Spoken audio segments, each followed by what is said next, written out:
জীবন অতিবাহিত হোক লক্ষ্যে, লক্ষ্য হোক জীবনের স্রোতধারা। হয়তো মানসিকভাবে এই প্রস্তুতি একজন চাষার ঘরের সন্তান, ডাবল গোল্ড মেডেলিস্ট। বলছি পিতা আব্দুল মান্নান ও মাতা পেয়ারা বেগমের সুপুত্র কবির হোসেনের কথা। চলুন আজ জেনে আসি জীবনের মূল স্রোতে একটা গ্রাম থেকে কি করে আজ তিনি একজন সামাজিকভাবে প্রতিষ্ঠিত ব্যক্তি। কবির হোসেন ত্রিপুরা রাজ্যের সোনামুড়া মহকুমার অন্তর্গত বেজিমারা গ্রামের এক মধ্যবিত্ত সংখ্যালঘু পরিবারে জন্ম। 4 ভাই বোনের মাঝে উনি পরিবারে সবার বড়। মা বাবা কোনো ক্রমে স্বাক্ষর হলেও সন্তানদের মানুষ গড়ার অন্যতম কাণ্ডারি তারাই। হয়তো অনেক ঘাত প্রতিঘাত সয়ে সন্তানের আজকের এই সফলতার প্রত্যাশায় অধীর আগ্রহে ছিলেন তারা, আর তাতে ওনারা সফল মাতা পিতা। উনি ছাত্র জীবনে ছিলেন খুব মেধাবী। শিক্ষা জীবনে ওনার প্রথম গুরু ছিলেন শরাফত আলী, যিনি ব্যক্তিগত জীবনে দৃষ্টিহীন হলেও ওনার জ্ঞানের আলো ছড়িয়েছেন পুরো গ্রামে। বেজিমারা গ্রামের একটা প্রাথমিক বিদ্যালয়ে তিনি পড়াশোনা করেন এবং তারপর সেখান থেকে এনসিআই স্কুলে দ্বাদশ শ্রেণী পর্যন্ত পড়াশোনা করেন। তারপর কলেজ জীবন শেষ করেন কবি নজরুল মহাবিদ্যালয় থেকে এবং 2010 সালে রাষ্ট্রবিজ্ঞান অনার্সে ত্রিপুরা রাজ্যে প্রথম স্থান দখল করেন তিনি।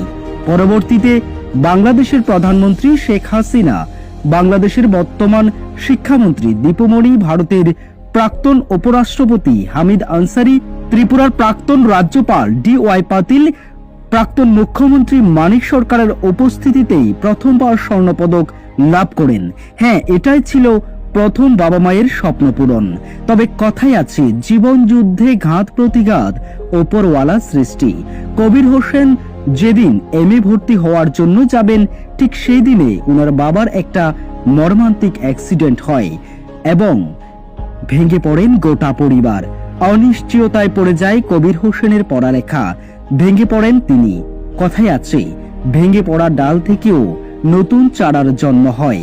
আর স্যারের পাশে সেদিন ছিল অগণিত প্রিয় মানুষজন, আর তাদের দৌলতে তিনি আবারও শিক্ষাঙ্গনে। বাধা যত পায়, যে তার ততই বাড়ে।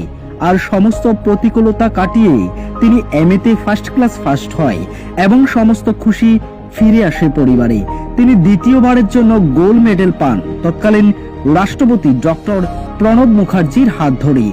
MA সম্পূর্ণ করার পর উনি রেড এক্সাম পাশ করে PhD করার জন্য ক্লাস শুরু করেন। কিন্তু জীবনে পড়াশোনার পাশাপাশি তিনি পরিবারের বড় সন্তান। পরিবার দেখাশোনার এবং কিছুটা দায়িত্বের চাপে পড়ে PhD বন্ধ হয়। তবে বড় সাফল্যের মাঝে আরো একটি হলো, তিনি 91% মার্ক পেয়ে B.Ed সম্পূর্ণ করেন। কর্মজীবনে কবির হোসেন সোনামুড়া কবি নজরুল মহাবিদ্যালয়ের অতিথি অধ্যাপক ছিলেন। এছাড়া ত্রিপুরা বিশ্ববিদ্যালয়ের দূর বিভাগের একাডেমিক কাউন্সিলর হিসেবে নিযুক্ত ছিলেন তিনি। বর্তমানে তিনি বিলোনিয়া একটি বিদ্যালয়ে কর্মরত আছেন। তবে কর্মজীবনের পাশাপাশি পুরো মহকুমা জুড়ে কবির হোসেনের আরেকটা খ্যাতি রয়েছে। তিনি একটি বড় মাপের সামাজিক ব্যক্তিও।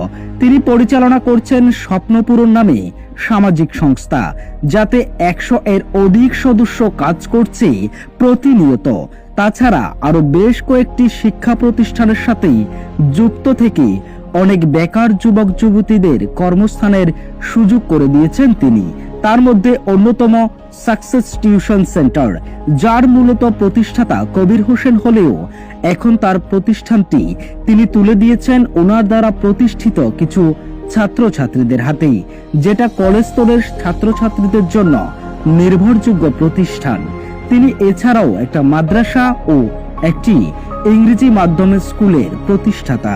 তাছাড়াও রক্তদানের মতো সামাজিক কাজেও তিনি উদ্বুদ্ধ করেন নানা সঙ্গী সাথীকে।